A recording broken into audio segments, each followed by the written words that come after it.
Dear students, उम्मीद है आप सब खैरियत से होंगे। आज chapter number second first year physics के शॉर्ट क्वेश्चन के बारे में पढ़ रही है। इसके अंदर कम्प्लीटली हम शॉर्ट क्वेश्चन को सॉल्व करेंगे। Define unit vector, position vector and components of a vector. सबसे पहले हम यूनिट वेक्टर को देखेंगे। ए वेक्टर विच हैज़ वन और unit magnitude in a particular direction is called unit vector. ये वो वेक्टर होता है जिसकी एक ही मैग्नीट्यूड हो और एक ख़ास उसकी डायरेक्शन हो, उसको बोलते हैं unit vector. It can be represent by cap और हैट। इसको ज़ाहिर किया जाता है कैप से, इस तरह से, ठीक है। इसका फार्मूला है A cap is equal to ए की डायरेक्शन और ए की मैग्नीट्यूड। ये इसका क्या है, हमारे पास यूनिट वेक्टर है। इसके बाद है हमारे पास पोजीशन वेक्टर। पोजीशन का मतलब होता है किसी चीज़ को, किसी बॉडी की पोजीशन को ज़ाहिर करना कि वो किस पोजीशन पे है। A vector which shows the position of a point with respect to the origin. ये हमारे पास ओरिजिन है और ये इसकी पोजीशन को शो कर रहा है। ये इसकी पोजीशन है जहाँ पे हमने P इंटू ए कॉमा बी दिया है। ए मीन्स ये एक्स एक्सिस डायरेक्शन है, ये वाई एक्सिस डायरेक्शन है। ए और बी यहाँ पे दोनों का लिख दिया। ये R is the resultant vector of it is can be denoted by the R. Position vector को कैसे शो करते हैं, आर से डिनोट कर देते हैं। In two dimensional coordinate system R is equal to O P. R is equal to O P किसका? अब ओ पी पे देखेंगे, यहाँ पे ए है, यहाँ पे बी है। ए के साथ ए आई, बी के साथ बी जे। ऐसा हमने क्यों लिखा? क्योंकि एक्स एक्सिस पे हमें पता होता है ये आयोटा फॉर्म में होती है, वाई एक्सिस पे पता होता है ये जे फॉर्म में होती है। इसी वजह से हमने आई और जे फॉर्म के अंदर जो है वो लिख दिया है।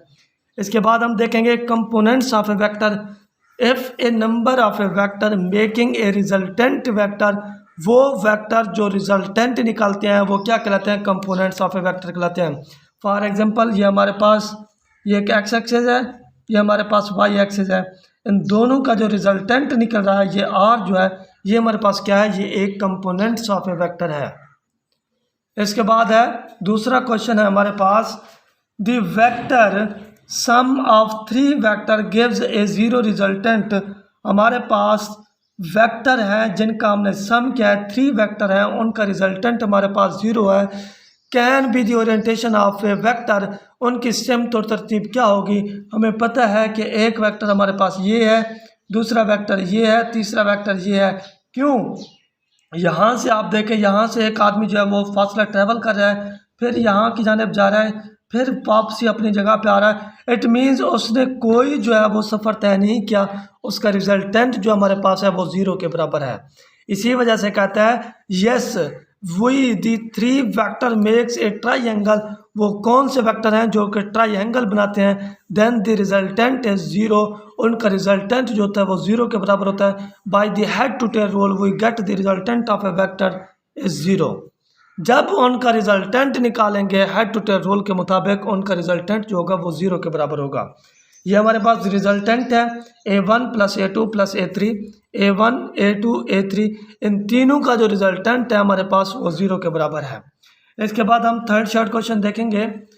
Vector A lies in the X Y plane for what orientation will both the rectangle of a components of a vector is negative. वो कहता है कि वेक्टर हमारे पास ए मौजूद है जो कि एक्स वाई प्लेन के अंदर है, वो क्या है? वो नेगेटिव है। बोथ, दोनों के दोनों जो है वो नेगेटिव के अंदर है।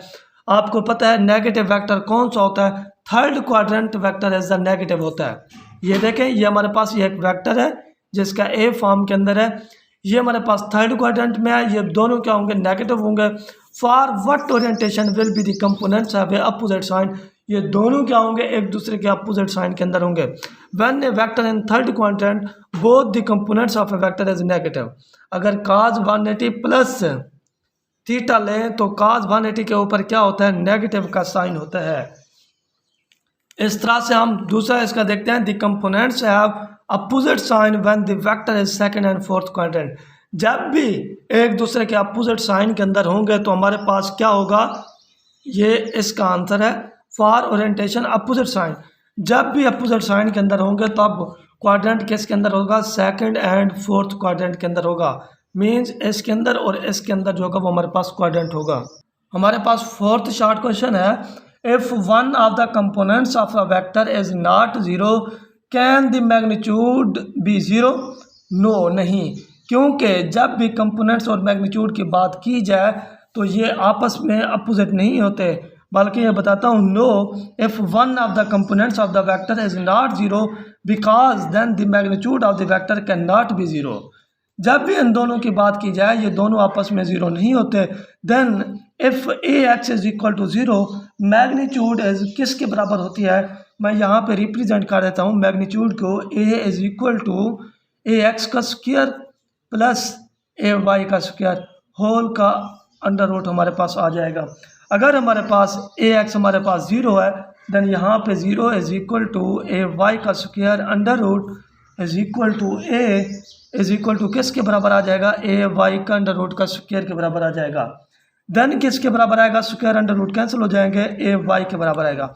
ए इज इक्वल टू किसके बराबर है, ए वाई के बराबर है, तो यहाँ पे लिख लेंगे A is equal to A X, then A Y is equal to हमारे पास किसके बराबर है, ज़ीरो के बराबर है।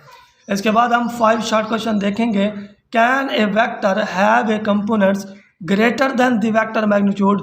ये कब ऐसे ग्रेटर होता है, ये कभी भी ग्रेटर नहीं होता। No, the magnitude of a components of a vector can not be greater than the vector magnitude. जो उसकी वेक्टर मैग्नीट्यूड दी जाती है उससे ये कभी भी बढ़ के नहीं होता, ना ही ग्रेटर देन होता है, बल्कि ये क्या करता है, ये बराबर ही रहता है। The maximum value of the components of the vector can equal in magnitude of the vector. ये मैग्नीट्यूड और वेक्टर के दरमियान में क्या होता है, बिल्कुल ही बराबर होता है, ये इससे इजाफी नहीं होता। इसके बाद हम बात करते हैं 2.6 शॉर्ट क्वेश्चन की। Can the magnitude of the vector have negative value. कभी भी मैग्नीट्यूड की वेक्टर के अंदर वैल्यू जो होती है वो नेगेटिव नहीं होती, ऑलवेज भी पॉजिटिव होती है। No, the magnitude of the vector not be negative, कभी भी नेगेटिव नहीं होती। Then A is equal to X square plus A Y square, दोनों जो साइन होते हैं वो हमारे पास ऑलवेज भी पॉजिटिव होते हैं। इसके बाद 2.7 हमारे पास शॉर्ट क्वेश्चन है, if A plus B is equal to zero can what can you about the components of the two vector. हमारे पास दो वेक्टर कैसे निकलेंगे जिनका कंपोनेंट्स होगा।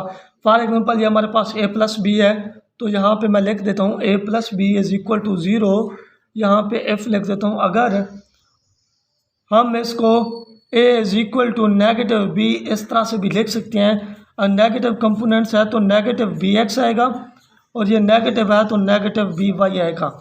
ये हमारे पास दो कंपोनेंट्स एक्स एक्सिस और वाई एक्सिस के निकल आए हैं। यहाँ पे देखें the components of the vector are equal to the magnitude but in opposite direction. ये दोनों वेक्टर जो हैं ये इक्वल तो हैं लेकिन इनके क्या है, अपोजिट डायरेक्शन है। नेगेटिव साइन बी एक्स है और नेगेटिव साइन बी वाई है। इसके बाद 2.8 शॉर्ट क्वेश्चन देखते हैं। Can under what circumstances should be the vector have components that are equal to the magnitude.